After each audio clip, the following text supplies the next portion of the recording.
Hello everyone, অঙ্কটিরে সকলকে স্বাগত। আজকে এমন একটা টপিক নিয়ে আলোচনা করব, সেই টপিকটা এমন কোনো পরীক্ষা নেই যে পরীক্ষা আসেনি এই টপিক থেকে প্রশ্ন। তাই এই প্রশ্নটা খুবই খুবই গুরুত্বপূর্ণ। তুমি ডাব্লিউবি বলো, এসএসসি বলো, রেলওয়ে বলো বা পিএসসি বলো, যে কোনো পরীক্ষায় এই প্রশ্নটা এসেছে। তাই ভিডিওটা শেষ পর্যন্ত দেখো, এবং এটা প্রথমে কনসেপ্টের সাহায্য করবো, তারপর তো শর্ট ট্রিক্স আছে। তাহলে দেখো, প্রথম টাইপ 1 কি আছে দেখো। এক লোক 4 কিমি/ঘন্টা বেগে গেলে অফিসে পৌঁছাতে 5 মিনিট দেরি করে এবং 5 কিলোমিটার/ঘন্টা বেগে গেলে 1 মিনিট আগে পৌঁছায়। বাড়ি থেকে অফিসের দূরত্ব কত, সেটা তোমায় বের করতে হবে। একদম সিম্পল। দেখো, প্রথমে আমি কনসেপ্টে সাহায্য করছি। তাহলে স্পিড দেখো, স্পিড তুমি প্রথমে দেখো 4 কিমি/ঘন্টায় গেছে, তাহলে স্পিড তুমি প্রথমে 4 লিখতে পারবে। আচ্ছা, তার পরবর্তী স্পিড কত? 5 কিলোমিটার। তাহলে এটা 4 আর 5 লিখে দিলে। আচ্ছা, এবার রেশিও কি? তুমি জানো স্পিড আর টাইম পরস্পর ব্যস্ত সম্পর্ক। তাহলে স্পিড যদি 4 থেকে 5 হয়, তাহলে টাইম কি হবে? 5 থেকে 4 হবে। ক্লিয়ার? এটা পুরোপুরি সিম্পল, তাই তো? এবার দেখো, আবার দেখো, যখন 4 কিমি/ঘন্টা বেগে যাচ্ছে, তখন কি 5 মিনিট দেরি হচ্ছে, তার মানে 5 মিনিট বেশি সময় লাগছে, তাই তো? আবার দেখো, যখন 5 কিমি/ঘন্টা বেগে যাচ্ছে, তখন 1 মিনিট কম সময় লাগছে, মানে 1 মিনিট আগে পৌঁছাচ্ছে, তার মানে 1 মিনিট কম টাইম লাগছে। আচ্ছা, তাহলে +5 আর -1 এর ভেতর ডিফারেন্স কত? এর ভেতর ডিফারেন্স কিন্তু 4 নয়। +5 আর -1 এর ভেতর ডিফারেন্স কিন্তু 6। তাহলে 4 কখন হতো? যদি +5 এবং +1 বলতো, তাই তো, তখন ডিফারেন্স কিন্তু 4 হতো। কিন্তু +5 আর -1 এর ভেতর ডিফারেন্স অলওয়েজ 6। আচ্ছা, আবার এই দিকে ভালো করে দেখো, এদিকে টাইম লেগেছে 5 ইউনিট আর এখানে লেগেছে 4 ইউনিট। তাহলে এখানে ডিফারেন্স কত? 1 ইউনিট। তাহলে এই 1 ইউনিটের ভ্যালু তো নিশ্চয়ই 6, তাই না? তাহলে 1 ইউনিটের ভ্যালু 6, তাহলে এই 5 ইউনিটের ভ্যালু কত হবে? তুমি 5 ইউনিটের ভ্যালু বের করলে হবে, 4 ইউনিটের ভ্যালু বের করলে হবে। তাহলে 5 ইউনিটের ভ্যালু কত হবে? তাহলে 1 গুণ 6 করলে 6 হয়। তাহলে কি 5 গুণ 6 করলে অ্যান্সার পাবো, তাহলে কত হবে? 30। তাহলে 30 কি আসলে যদি আমি 4 কিলোমিটার/ঘন্টা বেগে যেতে, তাহলে আমার 30 মিনিট সময় লাগতো। তার মানে আমি যদি 60 মিনিটে যদি 60 মিনিটে যদি আমি 4 কিলোমিটার যাই, তাহলে 30 মিনিটে কত কিলোমিটার যাব, এটাই তোমায় বের করতে হবে। সিম্পল ব্যাপার। তাহলে দেখো, 30 দিয়ে 60কে কাটাকুটি করো 2 হবে, আর 2কে 4 দিয়ে কাটাকুটি করলে 2 হবে। তাহলে আলটিমেটলি অ্যান্সার কত হবে? 2 কিমি/ঘন্টা, মানে 2 কিমি, তাই তো? তার ডিস্টেন্স কত? অফিস মানে বাড়ি থেকে অফিসের দূরত্ব মাত্র 2 কিলোমিটার। ক্লিয়ার? এটা ছিল তো প্রথমে, এটা ছিল রেশিও মেথড, বা এটাকে কনসেপ্ট মেথডও বলতে পারো তুমি। এরপরে হচ্ছে ডাইরেক্ট সূত্র আসবে, ঠিক আছে? ডাইরেক্ট সূত্র দেখো কীভাবে হচ্ছে। দেখো, তাহলে এটাকে প্রথমে ক্লিয়ার করি। আচ্ছা, সূত্রটা ভালো করে বুঝবে। সূত্রটা কিচ্ছু না, সূত্রটা হচ্ছে S1 S2 by S1 difference S2 গুণ ডেল্টা টি। ঠিক আছে? সূত্রটা দেখে ঘাবড়ানোর কিচ্ছু নাই, আমি বোঝাচ্ছি। S1 মানে কি? প্রথম স্পিড। প্রথম স্পিড কত বলো তো? 4। ক্লিয়ার?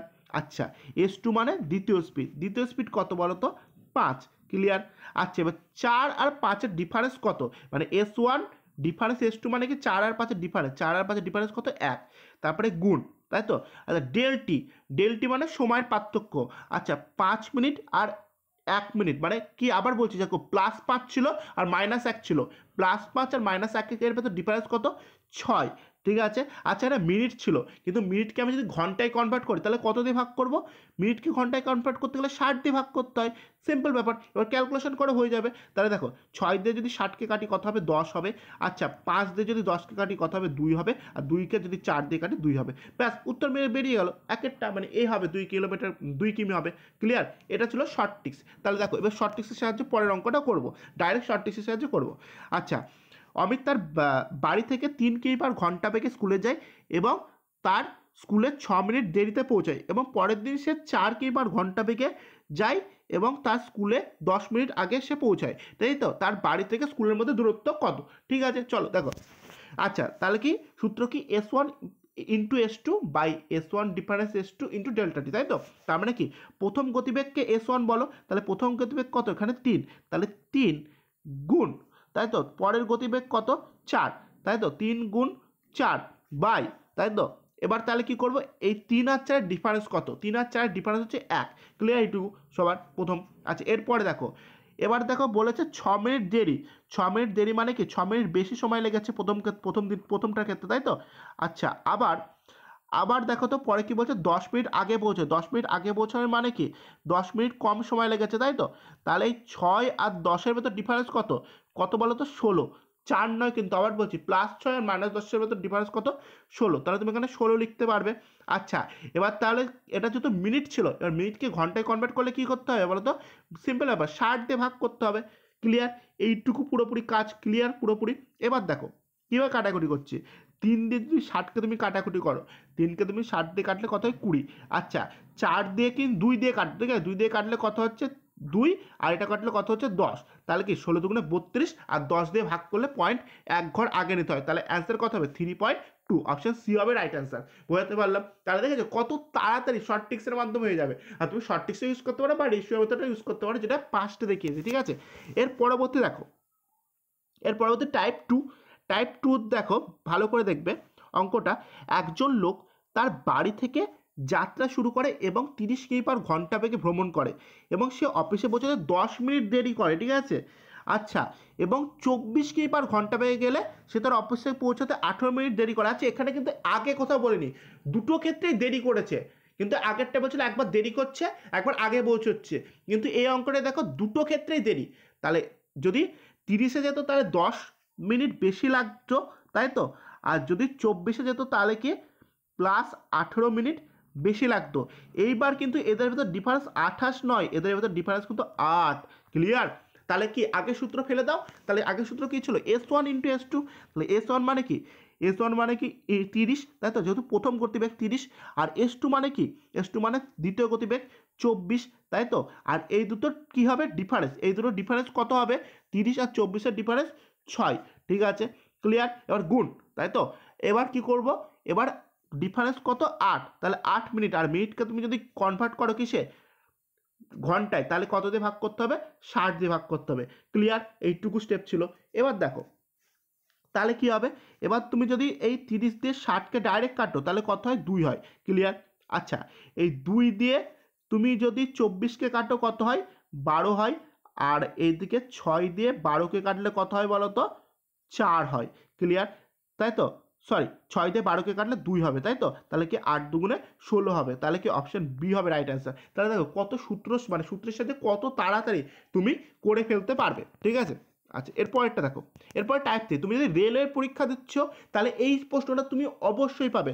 রেলের কোনো না কোনো শিফটে এই প্রশ্নটা অবশ্যই থাকবে, তুমি স্টার মেরে রাখতে পারো, কারণ আসবে আর পরীক্ষায় ছেলেপেলে ভুল করেও আসবে তুমি যদি এই টাইপটা না দেখো। ঠিক আছে? দেখো এখানে কি বলেছে প্রশ্ন, আগের প্রশ্নের সাথে এই প্রশ্নটা কিন্তু অবশ্যই অমিল আছে। আগের প্রশ্নটা তুমি ভালো করে দেখবে এবং এই প্রশ্নটা ভালো করে দেখবে, তাহলে অবশ্যই কি অমিল খুঁজে পাবেই পাবে। কি বলছে দেখো, যদি কোনো ব্যক্তি হোস্টেল থেকে কলেজে স্বাভাবিক গতির চেয়ে 4 কিমি/ঘন্টা কম গতিতে সাইকেল চালায় তাহলে সে 40 মিনিট দেরি করে। যদি সে স্বাভাবিক গতির চেয়ে 8 কিমি/ঘন্টা বেশি গতিতে সাইকেল চালায় তাহলে সে 20 মিনিট আগে পৌঁছায়। হোস্টেল এবং কলেজের মধ্যে দূরত্ব গণনা করো, মানে দূরত্ব কিমিতে গণনা করো, তাই তো? তাহলে দেখো ভালো করে দেখো। আচ্ছা, এখানে কিন্তু বলেছে স্বাভাবিক গতির চেয়ে 4 কিমি/ঘন্টা। তাহলে তোমাকে ফার্স্টে স্বাভাবিক গতিটা তোমায় বের করতে হবে। প্রথমে রিয়েল গতিটা কী ছিল, কারণ বলিনি যে তুমি 4 কিমি/ঘন্টা কম গতিতে যাচ্ছ, তোমায় বলেছে স্বাভাবিক গতির থেকে 4 কিমি/ঘন্টা কম গতি। আবার বলেছে কি স্বাভাবিক গতির চেয়ে 8 কিমি/ঘন্টা বেশি গতি। তাহলে এই ক্ষেত্রে প্রথমে তোমায় বের করতে হবে কি স্বাভাবিক গতি। তাহলে স্বাভাবিক গতি বের করার নিয়ম দেখো, এবার একটা শর্ট ট্রিক্স দেখাচ্ছি, সেই শর্ট ট্রিক্সটা তুমি করবে। দেখো প্রথম ক্ষেত্রে এখানে সাজাও, 4, যখন 4 কিমি/ঘন্টা কম গতিতে যাচ্ছি তখন কি 40 মিনিট দেরি হচ্ছে, তো মানে কি 40 মিনিট বেশি সময় লাগছে। ক্লিয়ার? এইটুকু পুরোপুরি 40 মিনিট বেশি সময় লাগছে। ক্লিয়ার? আবার যখন আমি 8 কিমি/ঘন্টা বেশি গতিতে যাচ্ছি তখন কি আমার 20 মিনিট কম সময় লাগছে। এইটুকু পুরোপুরি ক্লিয়ার, তাই তো? এবার দেখো প্রথমে আমি রিয়েল স্পিড বের করব, তাই তো? তাহলে রিয়েল স্পিড প্রথমে স্বাভাবিক গতি ওর কত সেটা আমি বের করব। তাহলে সেটা বের করার নিয়ম হেভি সোজা, আমি বেশি ভাববে না, আমি বলছি দেখো। প্রথমে এই যে স্পিড দুটো দেওয়া আছে সেই স্পিড দুটো গুণ করো, তাহলে তুমি 4 গুণ 8 করবে প্রথম স্টেপে। ঠিক আছে? আর তারপরে কি করবে, যে এই দুটোর ভেতর ডিফারেন্স কত, আবার দেখো +40 আর -20।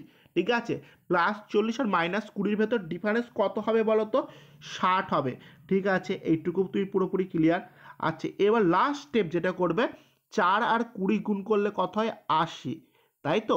4 আর 20 গুণ করলে 80 হয়। আর ওইদিকে 8 আর 40 গুণ করলে কত হয় বলো তো? 320। ঠিক আছে, এই 80 আর 320 ভেতর ডিফারেন্স কত বলো তো? 240। ব্যাস, তুমি এটা লিখে দাও, কারণ এখানে প্রশ্ন তুমি শুধু দূরত্ব না দিয়ে যদি বলতে স্বাভাবিক গতি কত, তাহলে তুমি এইভাবে করে ফেলতে পারতে। তারপরে দূরত্বটা তো বের করতেই পারবো, স্বাভাবিক গতি যদি পেয়ে যাই তাহলে দূরত্ব তো অনায়াসে বের করবো। তাই দেখো, আচ্ছা প্রথমে আমি স্বাভাবিক গতি বের করছি, তাই তো? এবার 0 দিয়ে 0কে কাটো, 6 দিয়ে কাটলে 4 হয়, আর এই 4-এর সাথে এই 4 কাটো, তাহলে স্বাভাবিক বা রিয়েল স্পিড কত? 8 কিমি পার ঘন্টা। রিয়েল স্পিড কত? 8 কিমি পার ঘন্টা। তাহলে এবার আমি S1 পাবো। S1 কি বলো তো? S1 বলেছে কি 4 কিমি পার ঘন্টা কম গতিতে যাচ্ছি। তাহলে S1 মানে কি?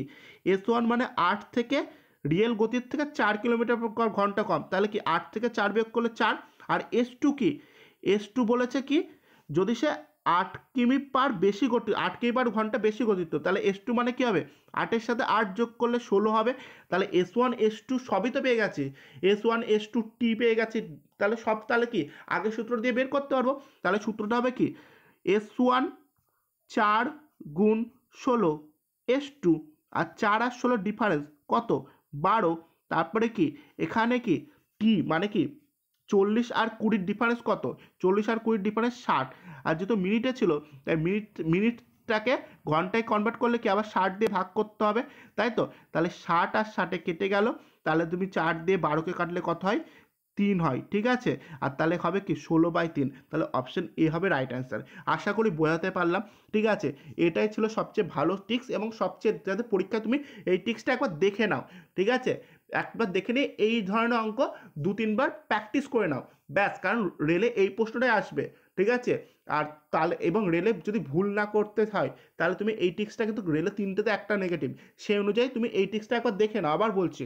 ঠিক আছে, এবং এই দরকার হয় তুমি এইটা কি এই প্রশ্নের উত্তরটা তুমি কমেন্টে জানাও। ঠিক আছে, তাহলে দেখো প্র্যাকটিস হয়ে যাবে। 2-3 বার প্র্যাকটিস করো, তাহলে হবে। তাহলে তোমার জন্য এই প্রশ্নটা কমেন্টে থাক তোমাদের জন্য। ঠিক আছে, তোমরা উত্তরটা কমেন্টে জানাও, দেখা যাক কে কে বুঝতে পেরেছো। আর ভিডিওটা যদি ভালো লাগে অবশ্যই বন্ধুদের সাথে শেয়ার করে দাও, এবং চ্যানেল নতুন হলে চ্যানেলটা অবশ্যই সাবস্ক্রাইব করে দাও। আর ভিডিও দেখার জন্য সকলকে ধন্যবাদ।